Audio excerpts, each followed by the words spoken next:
இருக்கும் ஒவ்வொருவரையும் காப்பேன். நீ பாதுகாப்பாக இருக்கிறாய். இனி உன் மனதில் தேவையற்ற பயம் கொள்ள தேவையில்லை. உன் பிரச்சனைகள் தானாகவே தீர ஆரம்பித்து விட்டன. இப்பொழுது நீ நீயாக இரு. எதையும் நினைத்து கலங்காதே. ஒவ்வொன்றும் தானாகவே தீரும். முன்னோர்கள் ஆசி உனக்கு உண்டு. இனி வரும் காலங்கள் பயமின்றி மகிழ்ச்சியாக வாழு. என் பிள்ளையே, நீ வெளியில் யாரிடமும் சொல்ல முடியாத ஒரு மன வருத்தம் உனக்குள்ளே இருக்கிறது.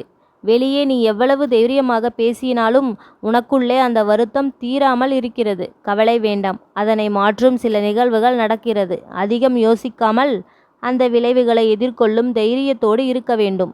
நீ கவலைப்படாதே, நான் இருக்கிறேன்.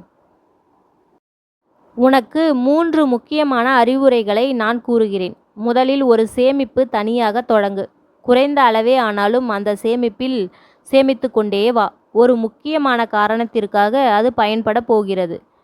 அதுவரை உன் சேமிப்பு இருந்தாலும் அதில் தொடரும். அந்த நேரத்தில் அது உனக்கு பயன்படும். இரண்டாவது, முடிந்தவரை தனித்திரு. கொஞ்சம் மௌனமாக இருந்து பழகு. மூன்றாவது அறிவுரை, அவசியமற்ற வார்த்தைகளை பயன்படுத்தாதே. யாருடைய மனமும் உன் வார்த்தைகளால் காயப்படாமல் பார்த்துக்கொள். இந்த 3 அறிவுரைகளும் பின்பற்றி வா. எல்லாவற்றிற்கும் காரணம் உண்டு.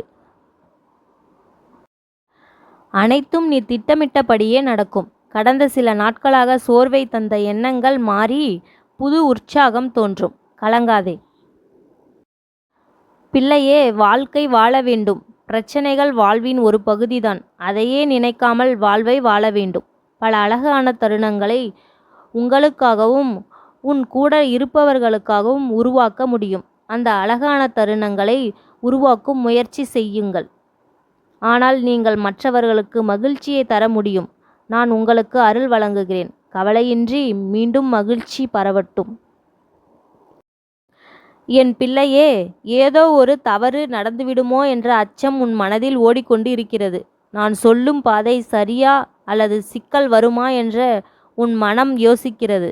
ஆனால் எதுவும் நடக்காது. நல்லதே நடக்கும்.